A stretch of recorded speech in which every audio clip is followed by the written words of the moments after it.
Welcome to our SPX talk in English. I'm Joep Pamen. I'm a board member of SPX. Thank you for joining us. Our guest today, and we're very lucky, is Leth Frandsen. He's a pediatrician and chief medical project officer at Mary Elizabeth's Hospital in Denmark, where he leads a multidisciplinary user experience team bringing together healthcare, architecture, service design, and anthropology. What a cocktail to shape a more human-centered design for children, young people, and families. Thomas, first of all, thank you for accepting our invitation. This is an interactive session. We'll start with some initial questions that we have prepared ahead of time. Afterwards, we'll have time for any questions you in the audience may have. You can use the chat to ask questions or raise your digital hand. So maybe first question, Thomas, you were kind enough to speak at our annual Congress last October.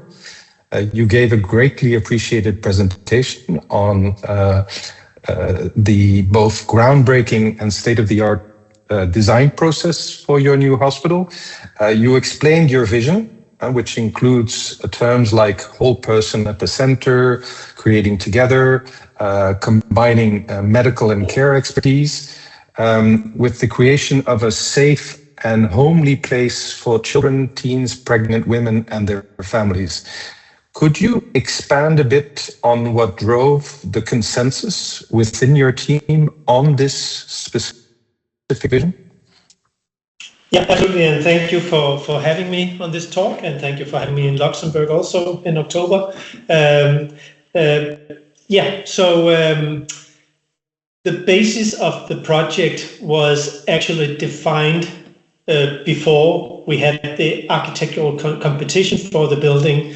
So we had a pre-programmed ethnographic study to make sure that the basis for the entire hospital and the work was defined with a focus on this user experience. So this meant that both leadership-wise, but also architectural-wise, and everybody coming into this program realized what this basis was. I can just share a few slides just to show you how it looked and how we did it. So this is the vision you were talking about, with the highest level of expertise, focus and attentiveness, and with the whole person at the center. We will together create a groundbreaking hospital that is also a safe and homely place for children, teens, pregnant women, and their families.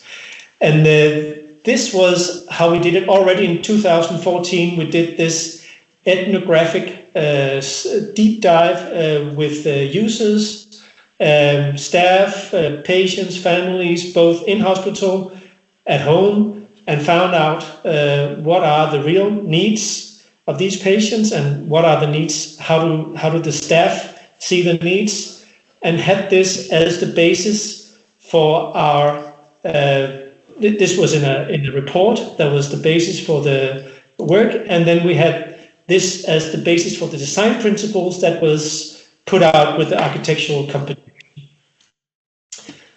So that's how we got this foundation for the future work, so that everybody coming into this project knew that this was the ideas and the basis. Very interesting. You mentioned co-creation, and it played clearly a significant role in your design process.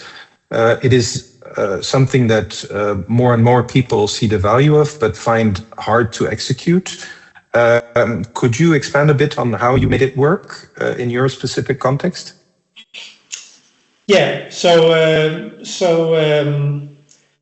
co-creation essentially means that you have to bring in people at a very practical level. So they have to be involved and have to be able to imagine what we're talking about. And a lot of the co-creation was actually also pre-programmed. So we brought in staff and users and had workshops defining before the architectural competition, but also after we had decided what the architectural company and how the building should look. We had the concept of the test house that we are going to talk a little bit about as well.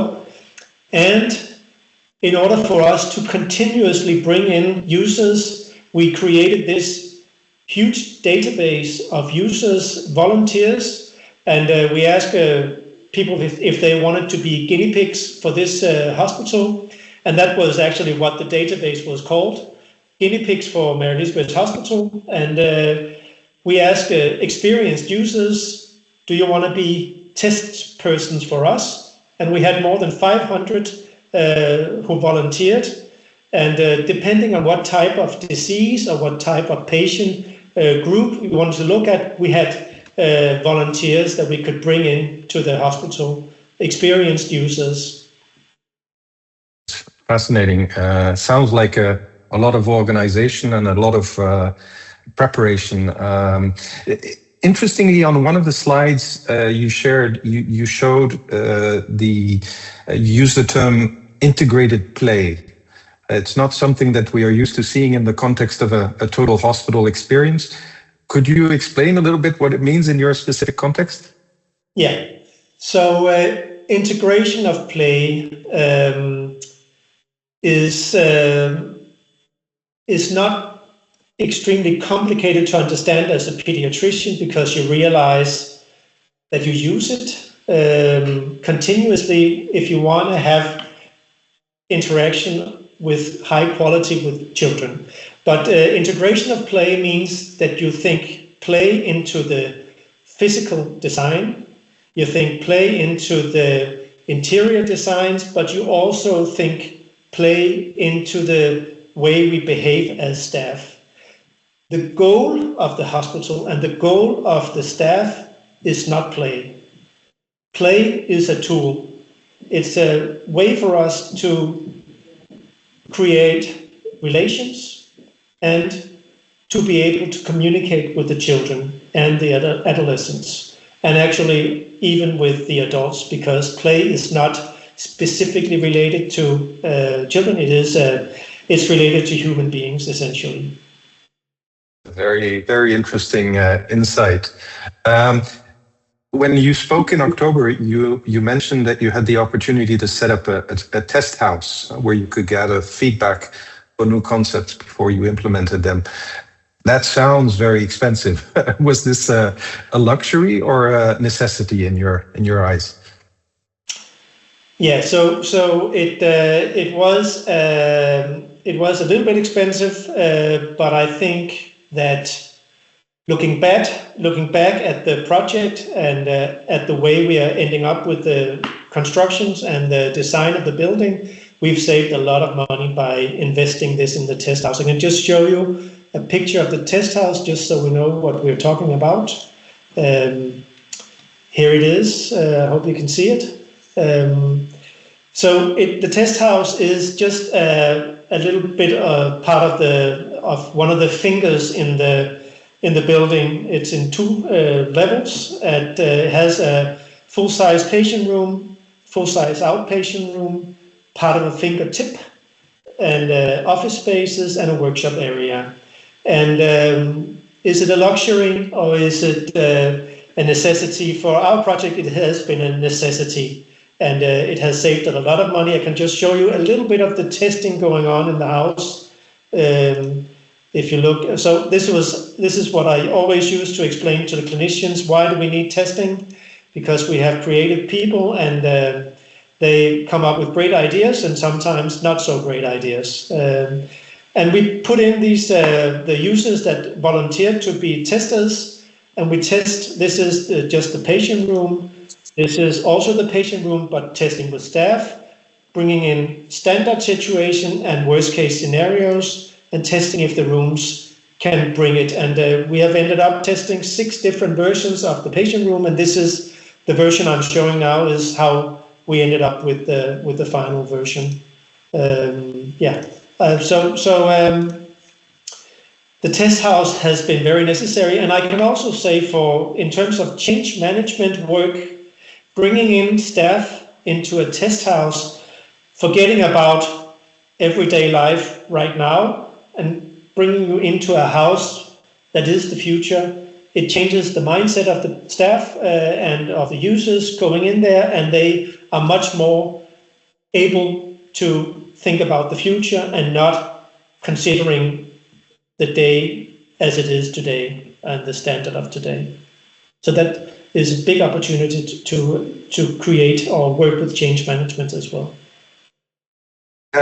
Maybe continuing on this theme of change management, you said something very interesting just before we started this talk. You said that because, just to clarify for our audience, your new hospital is opening in 2027, and you said that a remarkable percentage of the initial concepts that you had are still surviving in the process, which is something that I'm sure everybody who has worked in a hospital knows, that it's incredibly difficult to get ideas through the decision and implementation process. What is the secret of your success? I think that one of the big challenges, and something that was difficult for quite some time, was to merge the user experience team with the actual builders. And we've spent some years making this connection between these two teams, and we've taken it stepwise, moving closer and closer, and the last 2 years our user experience teams are sitting right in the middle of the building team. So they are interacting every day, and it's not possible to succeed with these concepts if there's not a close collaboration between the builders and the user experience team. So that's extremely important and extremely complicated. And maybe before we open up the floor to questions, and please feel free to enter questions in the chat or raise your hand, but you mentioned the interaction between the UX team and the builders. How about the healthcare professionals? Because they have a certain reputation of being quite risk averse and understandably very conservative about certain evolutions. So how did you manage that piece of it? Yeah. So I think we can say that we've had a couple of basic principles, and one of them is that we have been very clear about what type of cultural change we were looking for. In order to work with this cultural change, we made, because we have the test house, we could set up different educational programs, and one of them was a frontrunners program. That's what we call it. You can call it a change agent program or whatever you want to call it. For us, it was called frontrunners. We have been running this program since 22, bringing in around 25 every half year, meaning we now have 200 frontrunners in this network, and they are, so every department coming into the Mary Elizabeth Hospital have around 15 to 20 frontrunners now, change agents within the department. And this creates a great opportunity. The way that our educational program works was that they bring in a problem assigned by the leadership in the department. We give them Mary Elizabeth tools to solve that problem in the life of the department today. So that means this cultural change has been going on for now at least 4 years or 5 years pre-moving. And we've also had these basic principles of the educational changes and the change in the way we behave. We have managed that on a pull basis, not a push basis. So we brought in departments that really, really wanted this. And then eventually the other departments, seeing the changes this creates in a department, they come ask us, can we do this also? So we've relied on pull rather than push. Great. So a very interesting exercise, not just in terms of building physical structures and in experiences, etc., but also in terms of transformation management. Thank you very much. I will open up the floor to questions if anybody has any questions. Yes, Katrina. Hello, and greetings from Helsinki University Hospital, and we have the new Children's Hospital, which is not that new anymore. built in 2018, opened up. My question is for you, Thomas. What are the main changes, what has been seen, like the major ones which has been taken out for the new hospital? Meaning that did you change the layout of the room, or what was the biggest change comparing to the old one? Yeah, so besides the fact that all rooms are now single bedrooms, which is a change from before, we worked a lot on the design of this room. So we have a family zone and we have a treatment zone in the patient room. And we have designed new furniture, completely new furniture that live up to these different types of needs that we have defined, that the families have expressed, and that we have tested through these different test phases and found out how they should look. And I think one central point has been, once we went into tender with this new furniture, we have asked those participating in the tender process to participate in a developmental phase after they have won the tender. So they have to agree on a developmental phase together with us to make sure that all the constraints and complications of building into a hospital environment are tested also in this developmental phase. Great. Thank you for your question, Katrina. Very interesting. Heinrich, I think you were next. Yes. Well, I already saw your presentation in Luxembourg and found it fascinating. I have a couple of questions, but you can pick which ones you want. One is, well, when you talk about a future perspective or a future vision, there's always a tension between the ambitions and that you might have in the beginning, and then some realities that kick in, and these could be the insights you get from the ethnographic work. So which of the visions did you have to give up in the process because you learned they didn't make sense? And I guess the other one would be the most radical behavioral changes that are demanded from healthcare professionals. Yeah. So I think looking at what we had to give up, one of our big ambitions was to be able to combine the local authorities and the health work being done locally with the highly specialized hospital and the interaction between these different types of competencies from the local areas to the specialized areas has turned out to be a much more complicated. I wouldn't say more complicated than we expected, but it has been so complicated that it has been something that we have needed to postpone somewhat, which in some of the areas. In terms of collaboration with the children's homeschool or home institutions, it's been okay, but in terms of having interactions with the local authorities it's been so complicated that it will end up being very late in the project or early as we open the building. So that's one thing. In terms of radical changes to the staff, it is the idea of this playful approach. You have in the different types of pediatric hospitals, children's hospitals around the world, you have a lot of, you can say hospital clowns, you can say child life specialists, and you can have all different types of competencies that are great in children's hospitals.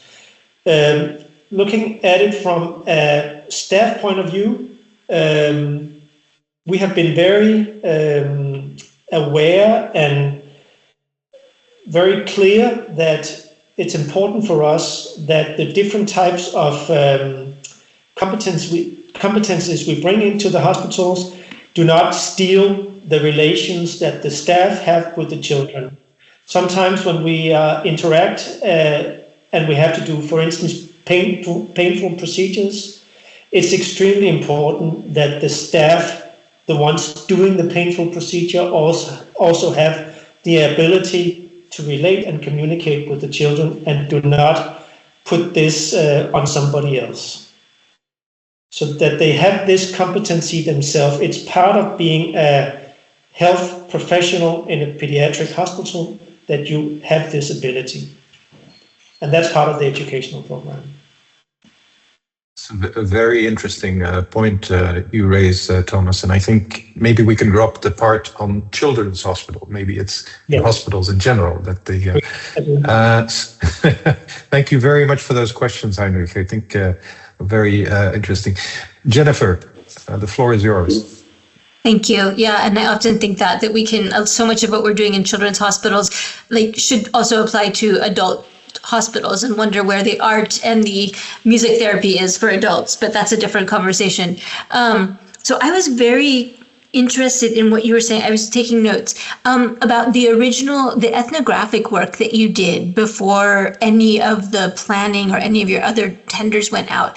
I was just wondering, I haven't heard that as part of some of the hospital planning in other hospitals that I've worked with. And could you talk a little bit more about, where the expertise for that came from and even the funding? Because I don't know if the other hospitals, so I work with the European Children's Hospitals Organization. I know Thomas through that. I don't know if our other hospitals would even have those resources, for example, to do that kind of work. So I was just wondering if you could talk a little more about that process. Yeah, so that's a great question. And I think had we not been involved in a public-private partnership for this hospital, I agree. I don't think we would have been able to communicate this idea to our own owners. So we had this. Our partner is from the Lego ecosystem, and they have a very strong focus on user experiences. As you can imagine, it's quite a different type of user experiences than the one we have, but they were extremely clear that we had to define the user needs in order to make this hospital both groundbreaking, but also meeting the needs of the users. So they insisted on this program work before we entered to the architectural competition and before they accepted the full donation. So they brought in money for this, and that was extremely important. And I agree, I don't think we could have pulled it off without a private partner pushing for this. Then a follow-up question for that is that what would be your recommendation then to other hospitals who are looking at doing a build or some other kind of major redesign, if they don't have those kinds of the Lego or the other foundation resources, the public-private? What would given the role that had in your process, how would you recommend other hospitals move forward with the role that played? Well, I think that if you can illustrate to your administration or to your owners the value that this can create in other settings, such as ours or other settings where this has been done, I think it's possible to argue it is actually not very expensive when you consider the price of a children's hospital. And I can say both with the focus on user experience and with the pre-program ethnographic studies, the final square meter price of the Mary Elizabeth Hospital is the same as other new hospitals built in Denmark at the moment. So that's an argument that is easy to follow, and I really hope that once we open, we'll find out that we can show that by testing so extensively, we avoid some of the diseases that a new building will have very often. But time will show.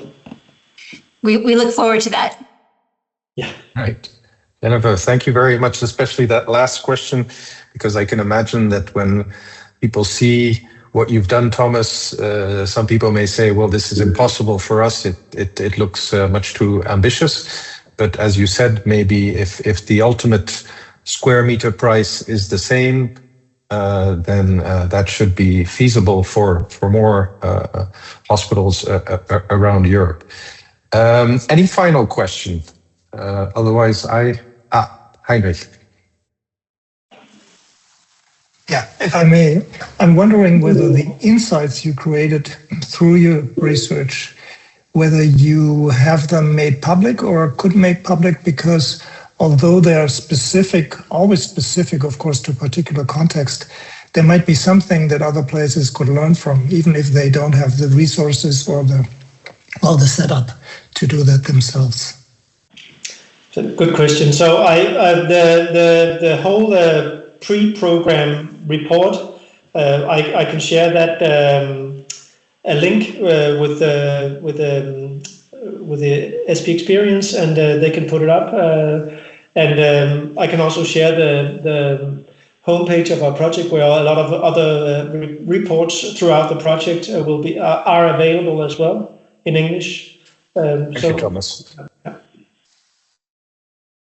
Thank you. No, I think that's, and Heinrich, I think it's a very good question. I think it's one of the things that we experience at SPX and SPX mission is to make sure that we share knowledge across institutions. And one of the frustrating experiences is that we often see people kind of reinventing things that have been done elsewhere. And so your very generous offer to share, not just the final pictures and the nice kind of looking elements, but the actual work that has gone into it is very generous. Thank you very much, Thomas. Greatly appreciated. Okay, well, we're reaching almost the end of our half hour. Thank you very much, Thomas. I, as always, have to end with some public service announcements. We have our SPX Congress. If you're not registered yet, don't forget that it will take place in Paris on October the 14th, 15th, and 16th. You can check out the program online.